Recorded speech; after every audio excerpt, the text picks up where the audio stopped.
This video demonstrates the techniques of posterolateral corner reconstructions combined with Popliteus tendon repair. The surgeries was performed on a left knee. Once the transeptal portal were established, viewings from the posterolateral portal, radiofrequency devices were used to complete septal debridement. Then expose the PCL tibial footprint. Dissection extended laterally, releasing the popliteal meniscal fiber, exposing the popliteus tendon.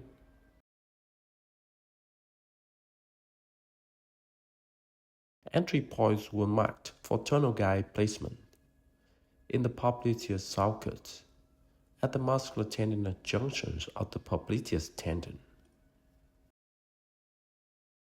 Then the tibial tunnel was drilled from the gutted tubercle in an outsiding fashion.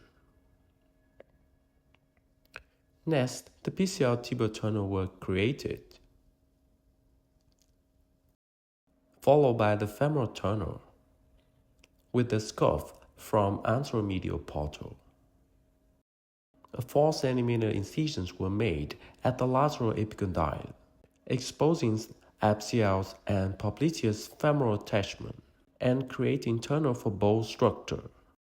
Axial fibular tunnel were drilled percutaneously. Axial grafts were first fixed into the femoral tunnel, then passed and secured into the fibular tunnel. The scopes were switched to the posterolateral portal. Repair sutures was placed into the popliteus tendon and retrieved into the tibial tunnel. A sutures were drawn from the tibial tunnel to the lateral incision to shuttle the popliteus graft back into the tibial tunnel. The graft then passed and fixed into the femoral tunnel.